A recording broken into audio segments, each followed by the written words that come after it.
नमस्ते दोस्तों। आज हम छत्तीसगढ़ इतिहास के 5वें लेक्चर में मौर्य काल का अध्ययन करेंगे। छत्तीसगढ़ में मौर्य काल से संबंधित स्थल और साक्ष्य कौन कौन से हैं उसको देखते हैं। उससे पहले हम मौर्य वंश का हम भारत के परिप्रेक्ष्य में देख लेते हैं। देखिए, सबसे पहले जब मगध साम्राज्य स्थापित हुआ था तो इस वंश तो यहाँ बहुत सारे वंशों ने शासन किया। तो परीक्षा में अक्सर पूछ देता है कि इनका क्रम क्या है। तो आप एक फैक्ट याद रखना, हंसना मना है, ठीक है, ये ट्रिक है। ह से हर्यक वंश, स से शिशुनाग वंश, न से नंद वंश और म से मौर्य वंश। तो ये चारों वंश ने शासन किया था। देखिए, जब नंद वंश के जो शासक थे घनानंद, वो चाणक्य का अपमान कर देते हैं। तो चाणक्य एक बालक चंद्रगुप्त को बहुत ही ट्रेन करता है और उससे बहुत ही वीर बनाकर उससे नंद वंश की सत्ता समाप्त करके फिर ये मौर्य वंश की सत्ता प्रारंभ करता है। तो इसके जो प्रधानमंत्री बनते हैं वो चाणक्य बनते हैं। अब जो मौर्य वंश का जो शासनकाल था वो 323 से 185 ईसा पूर्व के आसपास मिलता है, ठीक है। इसी वंश में जो महान शासक अशोक हुए, चंद्रगुप्त मौर्य, फिर बिंदुसार, फिर अशोक। तो इसके साक्ष्य बहुत ही कम मिले हैं, लेकिन जो साक्ष्य हैं उसका अध्ययन हम करते हैं। छत्तीसगढ़ में जो प्रथम ज्ञात साक्ष्य है छत्तीसगढ़ में वो अशोक सम्राट से संबंधित है। चंद्रगुप्त मौर्य का कोई साक्ष्य नहीं मिलता। हालांकि चंद्रगुप्त मौर्य की सेना में एक आठविक जन अधिक मात्रा में थे। इनके सैनिक जो थे आठविक जन थे और उस समय जो आठविक जन था वो बस्तर क्षेत्र को माना जाता था। तो संभवतः चंद्रगुप्त मौर्य की सेना में बस्तर से कुछ सैनिक रहे होंगे और संभवतः यह क्षेत्र उनका रहा होगा। लेकिन जो प्रथम ज्ञात साक्ष्य मिलता है हमको वो अशोक सम्राट के समय का मिलता है। सम्राट अशोक एवं छत्तीसगढ़ से संबंधित साक्ष्य में हम देखें कि सम्राट अशोक ने जब 269 ईसा पूर्व में इसने साम्राज्य में गद्दी प्राप्त की थी, तो ये सबसे पहले साम्राज्य विस्तार करने का सोचा। तो इन्होंने पूर्व और दक्षिण में अपना पूरा साम्राज्य स्थापित कर लिया और उसी तारतम्य में इसने 261 ईसा पूर्व में कलिंग क्षेत्र को जीता था। जो आजकल उड़ीसा का क्षेत्र है वो उस समय कलिंग राज्य के रूप में जाना जाता था। संभवतः जो पुरातात्विक साक्ष्य मिलते हैं, ऐतिहासिक और पुरातात्विक साक्ष्य मिलते हैं, उस समय यह कलिंग देश का ही भाग था। जो छत्तीसगढ़ था वो कलिंग देश का ही भाग था। मतलब कहने का अर्थ यह है कि अशोक के साम्राज्य के अंतर्गत आंध्र, कलिंग और रूपनाथ, जबलपुर के होने की जानकारी मिलती है। यहाँ प्राप्त उसके अभिलेखों से यह सिद्ध होता है ना, कि इसका मध्य का भाग छत्तीसगढ़ भी उसके अधिकार क्षेत्र में रहा होगा। क्योंकि ये जो कलिंग क्षेत्र है, कलिंग क्षेत्र ये इसकी राजधानी थी यहाँ ऊपर में पाटलिपुत्र के आसपास। अब ये पाटलिपुत्र से फिर यहाँ ये कलिंग जीता, तो संभवतः ये मध्य का क्षेत्र उसके शासन में रहा होगा, ऐसा विद्वानों का कहना है।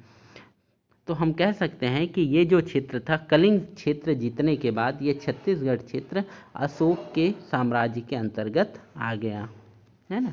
और ये फैक्ट तो याद रखिए, ऐतिहासिक एवं पुरातात्विक साक्ष्य के अनुसार इस समय छत्तीसगढ़ कलिंग देश का भाग था। उसी समय जब 261 ईसा पूर्व में इसने कलिंग को जीता था, तो भारी नरसंहार देखकर इन्होंने सोचा कि अब शांति स्थापना की जाए और इन्होंने बौद्ध धर्म ग्रहण किया था, ठीक है। अब मौर्य काल से संबंधित साक्ष्य कहाँ कहाँ मिलते हैं? तो ये आपका सरगुजा में रामगढ़ की पहाड़ी, उसमें 3 गुफाएं हैं। उसमें 2 गुफाओं से संबंधित साक्ष्य मिलते हैं, जोगीमारा और सीता बेंगरा गुफा से। तो जोगीमारा गुफा में जो साक्ष्य मिले हैं वो भित्ति चित्र हैं और अभिलेख हैं, यानी दीवालों पर जो चित्रकारी की गई है। माना जाता है कि यहाँ एक देवदासी रहती थी, सुतनुका। जो सुतनुका देवदासी रहती थी उसका जो रूप दक्ष एक कलाकार था जो काशी का था, उसका नाम था देवदत्त। तो इसका देवदत्त से प्रेम प्रसंग होने लगता है, यानी प्रेम हो जाता है ना। तो इसी से संबंधित प्रेम प्रसंग से संबंधित ब्राह्मी लिपि और पाली भाषा का एकमात्र उल्लेख यहाँ उत्कीर्ण हुआ है, ठीक है, जो मौर्यकालीन है। मौर्यकालीन एवं पाली भाषा का एकमात्र गुहा लेख यानी गुफा में जो लिखा हुआ लेख है वो यहाँ जोगीमारा गुफा में प्राप्त होता है। इसको हम डिटेल से लास्ट में देखेंगे, जोगीमारा और सीता बेंगरा गुफा को। अभी इतना जान लेते हैं कि जो सुतनुका देवदासी थी उसी से संबंधित और रूपदक्ष कलाकार से संबंधित एक ब्राह्मी लिपि और पाली भाषा का एकमात्र लेख उत्कीर्ण किया गया है। सीता बेंगरा गुफा में भित्ति चित्रकारी है, चित्रकारी हुई है वहाँ की दीवारों में, है ना। देखो, ये सीता बेंगरा गुफा विश्व की प्राचीनतम नाट्यशाला मानी जाती है। यहाँ एक भरत मुनि थे भारत में जो नाट्यशास्त्र के प्रणेता माने जाते हैं। उनसे पहले का ये जो है सीता बेंगरा गुफा माना जाता है और कई का कहना है कि भरत मुनि ने ही सीता बेंगरा गुफा का निर्माण करवाया था। देखिए, और इसकी जो निर्माण अवधि थी वो ईसा पूर्व 3री शताब्दी की थी। नृत्यांगना देवदासी सुतनुका और काशी के रूपदक्ष कलाकार देवदत्त की प्रणय गाथा का यहाँ उल्लेख किया गया है। अब देखिए, सरगुजा में ही एक कपाटपुरम है सरगुजा, यहाँ अशोक का लाट प्राप्त हुआ है, ठीक है, सम्राट अशोक की प्राप्ति है ना, इसके कुछ वस्तुओं की प्राप्ति हुई है। आहत सिक्के या पंचमार्ग सिक्के मिले हैं जो मौर्यकालीन हैं। आहत सिक्के ऐसे सिक्के होते हैं जिसको पीट कर एक आकार दिया जाता था, है ना, उसी को ही पंचमार्ग सिक्का कहा जाता है। जैसे कि कोई चीज़ है उस पर आप हथौड़ा मारो और उस पर कुछ निशान अंकित कर दो।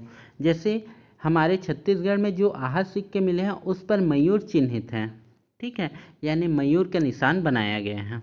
तो ये जो सिक्के मिले हैं आहत सिक्के अकलतरा, ठठारी और मल्हार से मिले हैं। अकलतरा और ठठारी आपके जांजगीर चांपा और मल्हार आपका बिलासपुर। और सर्वाधिक सिक्का मौर्यकालीन जो मिला है वो अकलतरा में मिला है। मोस्ट इम्पॉर्टेंट, सबसे ज़्यादा जो मौर्यकालीन सिक्का मिला है अकलतरा से ही प्राप्त हुआ है। जो रजत सिक्के मिले हैं यानी चांदी के सिक्के, ये एक्चुअल में चांदी के सिक्के नहीं हैं, यहाँ रजत की पॉलिश हुई है। इसको कह सकते हैं रजत जड़ित तांबे के सिक्के हैं, ठीक है। ये जो सिक्के मिले हैं ये रायपुर में उड़ेरा, तारापुर, आरंग और गुजरा नामक स्थानों से मिले हैं। और रायगढ़ में ऐसे ही जो सिक्के मिले हैं वो सारंगगढ़ और बारगांव से मिले हैं, ठीक है, जिसका वजन 12 रत्ती का है, ठीक है। 12 रत्ती ये उस समय की इकाई रही होगी। अब ये तकनीकी दृष्टि से ये पूर्व मौर्य युग के साबित होते हैं, यानी कि मौर्य युग से पहले जो सिक्के बनते थे इस तरह के ही बनते थे। तो ये अनुमान लगाया जाता है कि ये पूर्व मौर्य युगीन हैं, ठीक है, लेकिन आप इसको मौर्य युग में ही पढ़िएगा। अब देखते हैं, एक स्थान है आपका तुरतुरिया। तुरतुरिया में बौद्ध भिक्षुओं के लिए एक विहार बनाया गया है। जो बौद्ध पुरुष रहते हैं, है ना, वो भिक्षुक कहलाते हैं और स्त्रियां भिक्षुणी कहलाती हैं। तो इनके लिए विहार स्थापित किया गया था मौर्य युग में, ठीक है। तो यहाँ आज भी क्या है, पुजारी जो है मंदिरों में स्त्रियां होती हैं तुरतुरिया में। ये तुरतुरिया आपका बलौदा बाजार में है। यहाँ बुद्ध की विशाल मूर्ति का निर्माण भी किया गया है। अब हम देखते हैं सिरपुर। सिरपुर जो बहुत ही फेमस जगह है, ये महासमुंद में है। जो अशोक ने एक बौद्ध विहार बनवाया था ऐसा साक्ष्य मिलते हैं। वेन्सवांग जो है उन्होंने भी ऐसा लिखा है, पर यहाँ का साक्ष्य प्राप्त नहीं होता। इस काल में अनेक बौद्ध मूर्तियाँ प्राप्त होती हैं। अब हम देखते हैं कुछ फैक्ट हैं बहुत ही महत्वपूर्ण। छत्तीसगढ़ में जो तोसली अभिलेख मिला है वो मौर्यकालीन है। जोगीमारा गुफा का जो अध्ययन किया असित कुमार हल्दर और समरेंद्र नाथ गुप्ता ने 1914 में किया। 200 ईसा पूर्व में भरत मुनि ने ही सीता बेंगरा की नाट्यशाला का निर्माण करवाया था, ऐसा फैक्ट है। तो आप इसको ऐसे ही याद रखिए, भरत मुनि ने ही सीता बेंगरा की नाट्यशाला का निर्माण करवाया था। देखिए, प्राचीन छत्तीसगढ़ का जो उत्तरी भाग था मौर्य साम्राज्य में सम्मिलित था। कहने का अर्थ ये है, आप देख लीजिए, ये आपका बिहार जो पाटलिपुत्र वाला एरिया है और ये आपका मान लिया जाए ये आपका कलिंग वाला एरिया है। तो संभवतः ऐसे उनका साम्राज्य रहा होगा, ऐसा कहना है। मौर्य सम्राट अशोक ने दक्षिण कोसल की राजधानी में स्तूप का निर्माण करवाया था और अन्य इमारतों का भी निर्माण करवाया था। दक्षिण कोसल की राजधानी में स्तूप का निर्माण करवाया था, यानी सिरपुर में ही स्तूप का निर्माण करवाया था। और ये इसको ह्वेनत्सांग, जिसको युवानश्वांग भी बोलते हैं, इसके यात्रा वृत्तांत में भी ये वर्णन है। अब देखते हैं एक फैक्ट और है कि जोगीमारा गुफा के जो लेख है वो किससे संबंधित हैं, तो वो प्रेम प्रसंग से संबंधित हैं। देवदासी सुतनु का और जो रूप दक्ष कलाकार था आपका देवदिन के प्रेम प्रसंग से संबंधित हैं। जो पकी ईंट है और उत्तरी काले पालिशदार बर्तनों के अवशेष हैं, है ना, पकी ईंट और उत्तरी काले पालिशदार बर्तनों के अवशेष है और आहत सिक्कों की जो प्राप्ति है इस क्षेत्र में, वो मौर्यों की अधीनता की पुष्टि करती है। मौर्य युग में इन्हीं सभी ईंटों और पालिशदार बर्तनों का उपयोग होता था। अतः हम कह सकते हैं कि छत्तीसगढ़ क्षेत्र मौर्य साम्राज्य के प्रभाव में था। मौर्य युग में बौद्ध धर्म का भी प्रचार प्रसार हुआ था, क्योंकि अशोक ने बौद्ध धर्म ग्रहण कर लिया था, जिसका सबसे अधिक साक्ष्य दिखता है सिरपुर में, आरंग में और तुरतुरिया में। सिरपुर, आरंग, तुरतुरिया। देखिए, अब इस पहाड़ी के बारे में अध्ययन कर लेते हैं। मैंने एक योजना बनाई है कि हर टॉपिक के पीछे एक महत्वपूर्ण स्थान का मैं पूरा डिटेल दे दूंगा, जिससे आपका एक स्थल परिचय वाला भाग धीरे धीरे कंप्लीट होते रहेगा। और यहीं से ही क्वेश्चन बनते हैं, स्थल परिचय से ही। ठीक है। तो रामगढ़ की पहाड़ी रामगिरी है ना, इसको रामगिरी पर्वत भी कहा जाता है, क्योंकि भगवान श्री राम अपने वनवास काल में इस क्षेत्र में विश्राम किए थे, रुके थे कुछ दिन। भगवान राम ने वनवास काल यहाँ व्यतीत किया था, और इसका वर्णन कहाँ कहाँ है वो हम देख लेते हैं। पहली बात तो खोज की थी कर्नल आउसले ने 1848 में, मोस्ट इम्पॉर्टेंट। ये जर्मन जो डॉक्टर ब्लास थे, वो आर्कियोलॉजिकल सर्वे ऑफ इंडिया का जो प्रकाशन करवाया उसमें इसका वर्णन किए। ब्रिटिश कालीन एक रिपोर्ट आई कि स्टेटिस्टिकल अकाउंट ऑफ इंडिया, उसमें रामगिरी पहाड़ी का वर्णन है। एक रिपोर्ट आई छत्तीसगढ़ प्यूडेटरी गजेटियर, एक गजेटियर थी सॉरी, तो इसमें भी इसका वर्णन है। आर्कियोलॉजिकल सर्वे रिपोर्ट निकाली डॉक्टर कनिंघम ने, उसमें भी इसका वर्णन है। डॉक्टर कनिंघम का नाम कई जगह आएगा। ठीक है। देखिए, और इस पहाड़ी में 3 गुफाएं हैं, सीता बेंगरा, लक्ष्मण बेंगरा और सीता बेंगरा, जोगी मारा और लक्ष्मण बेंगरा। तो सबसे पहले हम दोनों को देखते हैं, सीता बेंगरा और जोगी मारा। तो ये जो दोनों हैं वो रामगढ़ पहाड़ी सरगुजा में स्थित है। अब देखिए, सीता बेंगरा के बारे में अध्ययन करते हैं। तो सीता बेंगरा जो है, बेंगरा का अर्थ है आपका गुफा। वनवास काल में माता सीता का यहाँ विश्राम होता था, इसलिए सीता के कारण ये सीता बेंगरा हो गया। माना जाता है कि विश्व की जो प्राचीनतम नाट्यशाला है, ठीक है, जो भरत मुनि से पहले की है ना। अब ये कन्फ्यूज़न मत होइएगा, अब ये मानकर चलिए कि भरत मुनि ने ही ये सीता बेंगरा गुफा का निर्माण करवाया था। तो विश्व की प्राचीनतम नाट्यशाला जो भरत मुनि ने निर्माण की थी। डॉक्टर ब्लॉक के अनुसार यहाँ काव्य पाठ, प्रणय गान और अभिनय ये सभी चीज़ें होती थी, यानी यह एक रंगमंच था जिसमें सभी प्रकार की ललित कलाओं का मंचन किया जाता था। इसका जो निर्माण हुआ है ईसा पूर्व 3री शताब्दी, तो ये प्राचीनतम हो जाती है। इस समय कोई भी नाट्यशाला का निर्माण नहीं हुआ था। ये एक ऐसी नाट्यशाला है जो चट्टानों से काटकर बनाई गई है। यहाँ एक वृत्ताकार रंगमंच है और पत्थरों पर निर्मित दर्शक दीर्घ है, जिसमें 30 दर्शक आराम से बैठ सकते हैं। इसकी खोज की थी 1848 में कर्नल आउसले, है ना, और 1903 और 4 में डॉक्टर जे ब्लॉक ने इसे आर्कियोलॉजिकल सर्वे ऑफ इंडिया की रिपोर्ट में प्रकाशित किया था। इसका जो डायमेंशन है आप देख लीजिए रहे कि इसका लेंथ है वो 44.5 फीट है और जो ब्रेड्थ है वो 15 फीट का है। ठीक है, ये आपके मेंस के दृष्टिकोण से अगर सीता बेंगरा के बारे में आप टिप्पणी लिखने आए उसमें आप ऐड कर सकते हो। जो यहाँ सीता बेंगरा गुफा का जो प्रवेश द्वार है वहाँ ब्राह्मी लिपि और माघी भाषा में, ठीक है, जोगीमारा में आपका ब्राह्मी लिपि और पाली भाषा में लिखा है, लेकिन यहाँ ब्राह्मी लिपि और माघी भाषा में 2 पंक्तियाँ उत्कीर्ण हैं। अगर हम देखें जोगीमारा गुफा की खोज के बारे में देखते हैं। वरुण है ना, प्रेम प्रसंग, यहाँ के जो भित्ति चित्र हैं, यहाँ जो ब्राह्मी लेख अंकित हैं और कालिदास से इसका क्या संबंध है। तो इसकी खोज, तो यहाँ जो चित्रों की खोज के बारे में बात हो रही है, तो इसके चित्रों की खोज 1904 में कैप्टन टी ब्लास ने की थी, है ना। 2000 साल से भी अधिक पुराना है। मैंने बताया कि ये 3री शताब्दी ईसा पूर्व में इसका निर्माण हुआ था और भारत के प्राचीनतम भित्ति चित्र का प्रमाण माना जाता है। ये आर.एस. अग्रवाल ने, जो पुरातत्ववेत्ता थे, उन्होंने भारतीय चित्रकला के विकास का पब्लिश करवाया, जिसमें इन्होंने 300 ईसा पूर्व में निर्मित बताया इन चित्रों को।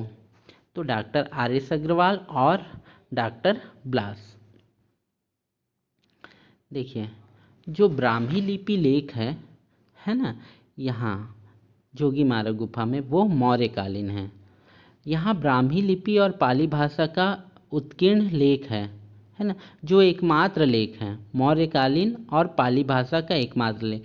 ये जो ब्राह्मी लिपि लेख है, ब्राह्मी लिपि में है, पाली भाषा में है और मौर्यकालीन है। ठीक है, 3 चीज़ याद रखना, ब्राह्मी लिपि, पाली भाषा, मौर्यकालीन, है ना। देखिए, इसमें क्या है, सुतनुका देवदासी और रूपदक्ष कलाकार देवदीन के जो प्रेम प्रसंग है उसका वर्णन हुआ है। देवदीन ने अपने प्रेम को स्थायित्व देने हेतु अपनी भावनाओं को दीवार पर उत्कीर्ण करवाया था।